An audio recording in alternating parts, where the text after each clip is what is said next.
Hey guys, what's going on? Today we are checking out The Night Witch. This game was just recently released by the developer Super Mega Team. They also have another game out called Rise and Shrine, which has pretty good reviews. This is a Metroidvania deck building bullet hell kind of game. It has a really interesting hand-drawn art style. And if you haven't seen it yet, you should definitely check out their Steam page. They have a really cool animated trailer with a song to go with it. I don't know. It's really cool though. You should definitely check it out if you haven't yet. Right now, it's kind of just going through some of the backstory of the world. It's kind of fleshing it out right here. I do end up skipping most of this because if you want to play this game, I feel like you should probably read through all this yourself. But I've put about an hour into the game so far, and it's pretty good. I definitely would recommend picking it up if this is the kind of game that you like. Personally, I've never really played a lot of Metroidvanias or bullet hells for that matter.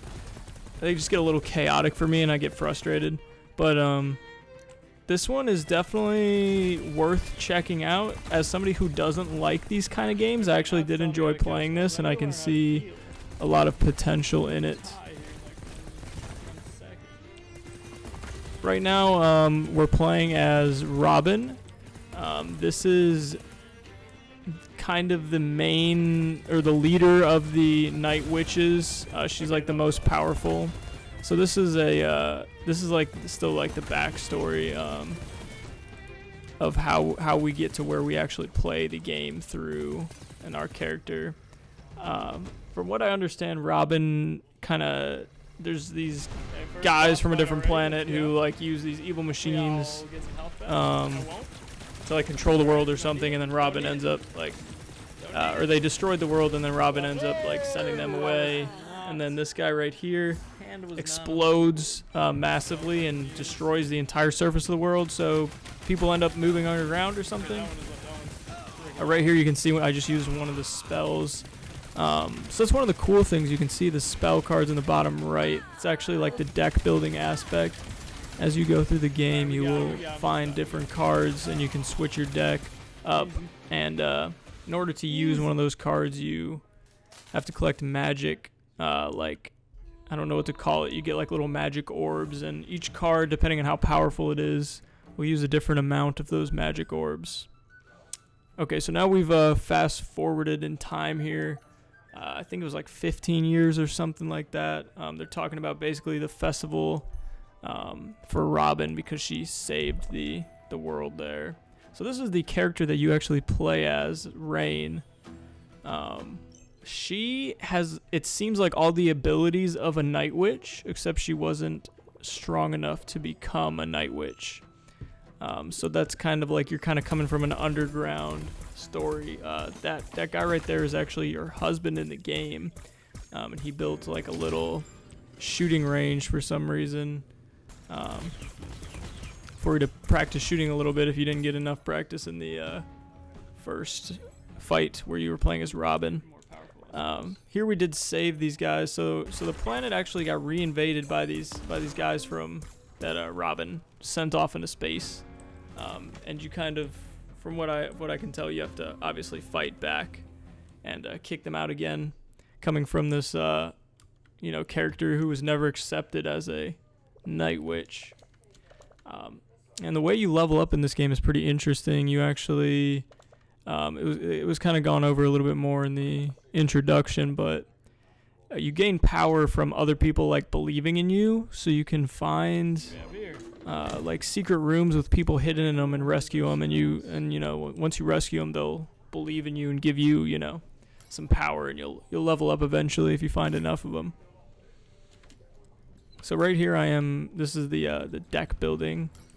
You start off with, I think, 5 cards to choose from, and then, like I said, you can find rooms, secret rooms with cards. You get them for defeating bosses and stuff. Right here I ran into a little ambush. I died a couple times, but It's not overly difficult.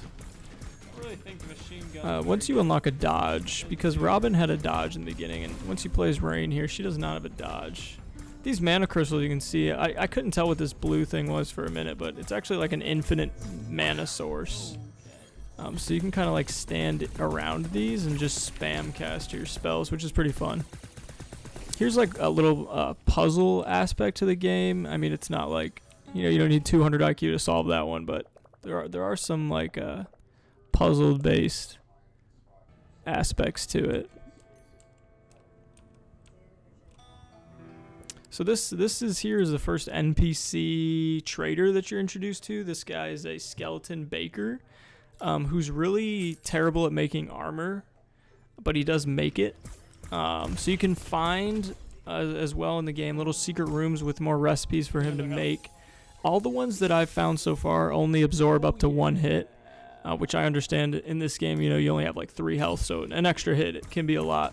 Well, over time you do build up more health, but some of the other ones I found, like I found a recipe that if you get hit, it absorbs it, and then you get a machine gun for a little bit. So I found that in the secret room. Here we can see one of those. This is one of those rooms that I was talking about where you can rescue this person and they will help you level up by believing in you. So there you can see I almost leveled up, but still level 0. Here's another example of that kind of magic crystal thing. This guy is a pain to take down. It's kind of hard to dodge those projectiles without any kind of iframes or anything, any kind of dodge. You can use certain spells to kind of deflect the projectiles. This part really caught me off guard. This is one of the night witches here, and she just gets completely murdered out of nowhere. And this is the first like kind of mini boss, I suppose, that you fight in the game. He's not terribly hard. I think I died like once or twice to him.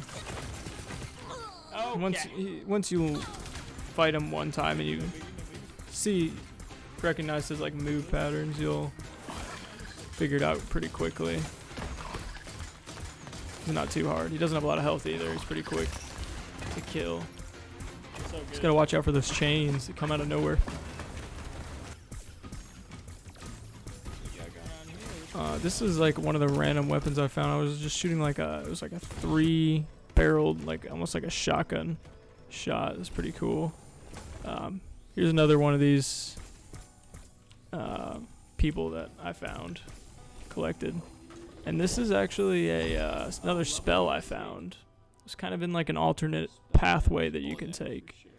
And you can see there that when you do level up, you can choose between extra attack damage or spell damage, and I opted in for the attack damage. I just felt to be more consistent damage overall. And here is a armor piece that I found. Here's the shop with the machine gun armor I was talking about. And we did manage to recover our husband, who was captured during the invasion. Broke him out here. Was not too difficult at all.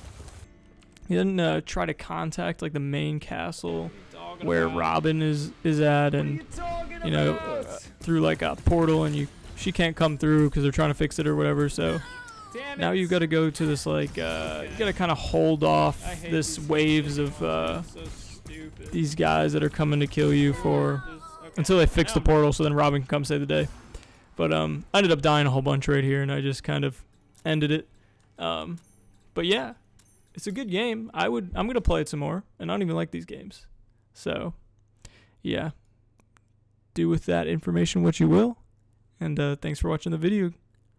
Peace.